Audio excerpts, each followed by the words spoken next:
तो भाई आज है date 13 of completing NEET syllabus in 90 days. अब ये वीडियो वैसे तो मैं दूसरी बार शूट कर रहा हूँ क्योंकि जो मैंने पहली बार शूट करी थी उसमें साउंड नहीं आ रही थी। अब आते हैं टू डू लिस्ट पे।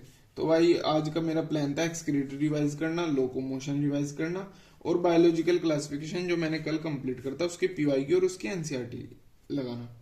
फिर थर्मो का लेक्चर। अब क्योंकि भाई मैं ये एक्सक्रीटरी और लोकोमोशन क्यों कर रहा हूँ, तो एक्चुअली बात यह है AITS 3 जो है PW को होने वाला है। अगर भाई तुम भी यकीन बैच के हो तो तुमको पता ही होगा।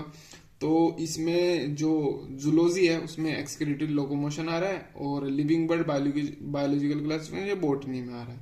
अब केमिस्ट्री में आ रहा है IPSC और थर्मो। IPSC मेरा कंप्लीट है, थर्मो अभी मेरा कंप्लीट है। तो मैं सोच रहा हूँ थर्मो के लेक्चर स्टार्ट कर दूं करने, पर मैंने अभी तक के शायद एक ही लेक्चर देख रखा है, वो पहले का है, पर may be I don't know कि पहला हुआ है या नहीं। बट मेरी एक्सक्रीटरी कंप्लीट था, लोकोमोशन कंप्लीट था क्योंकि मेरी क्लास 12th कंप्लीट है बायोलॉजी की और 11th की ह्यूमन फिजियोलॉजी कंप्लीट है। तो इसी वजह से मैंने इनको रिवाइज कर लिया। आज कल को इनके भाई मैं DPP लगाऊंगा, PW वाली दोनों की, और IPSC रिवाइज करूंगा। शायद नहीं, मैं 100% कल को थर्मो स्टार्ट कर दूंगा। फिजिक्स में ग्रेविटेशन के अलावा भी 2 चैप्टर हो रहे हैं, पर भाई मेरे अभी में कंप्लीट नहीं है। तो मैं जितना मुझसे आता है ये मैं कंप्लीट करके जाऊंगा टेस्ट देने। इतना सब कुछ thermo, IPSC, gravitation, living world, ये सब मैं कंप्लीट करके जाऊंगा। तो कुछ मतलब मेरी पिछले साल ये गलती रही कि मैं अगर एक भी चैप्टर मेरा नहीं होता था ना तो मैं टेस्ट ही नहीं देता था। लेकिन भाई मैंने इस बार अपने आप से प्रॉमिस किया कि अगर एक भी चैप्टर मेरा कंप्लीट हुआ तो मैं टेस्ट देने जाऊंगा। तो उसी को फॉलो कर रहा हूँ। पिछला जो टेस्ट था भाई मैंने वो दिया था, उसमें मेरे 360 मार्क्स आए थे। सिर्फ मैं बायो करके गया था और उसमें मेरे बायो में आए थे 295, 150 जूलॉजी में और 145 बॉटनी में। तो इस बार मुझे लग रहा है मेरे अच्छे खासे मार्क्स आ जाएंगे। 500 तो टच करनी ही चाहिए। अब एक इंटरेस्टिंग बात, लोकोमोशन भाई मैं चैप्टर रिवाइज कर रहा था तो मेरी एक बात ध्यान आई, अगर तुम्हारे साथ भी ये हुआ है मतलब ये पढ़ते हुए तो तुमको पता लग जाएगी। भाई मैंने पूरा चैप्टर स्टार्टिंग से लेके पढ़ा अच्छे से। पहले मैंने पढ़ा टाइप ऑफ मूवमेंट जिसमें एमोबॉइड मूवमेंट था, मस्कुलर मूवमेंट ये सब, फिर स्केलेटल मसल, ये structure of contractile protein, actin, myosin, मतलब मैं सारा अच्छे से पढ़ रहा था। फिर भाई स्केलेटल सिस्टम में ये बोन का चक्कर आया, भाई मैंने इसकी एक एक बोन सब कुछ याद कर लिया। लेकिन जब मैं PYQ करने बैठा, अब मैं तो भाई फुल कॉन्फिडेंट, मैंने तो एक एक चीज अच्छे से याद करी है।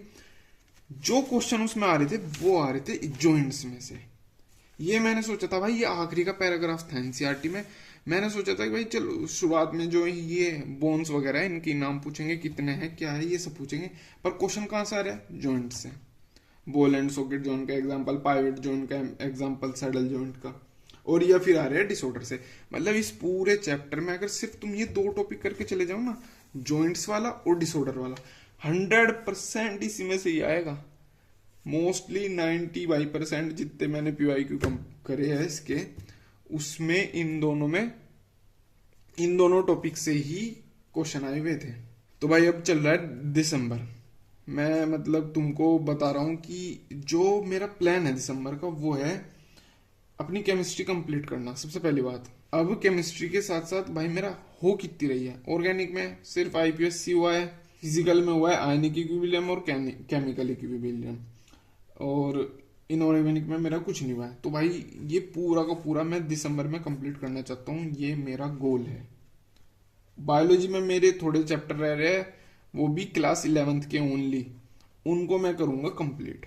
तो मेरा ये प्लान है कि जो 1 जैन है ना उसको मैं फुल मॉक टेस्ट दूं बायो का, जिसमें मैं चाहता हूँ मेरे एटलीस्ट 300 प्लस आ जाए, ताकि मैं उसके over the time, over the month उसको 330 प्लस कर सकूं। तो भाई आज की वीडियो में इतना ही। Okay, that's all.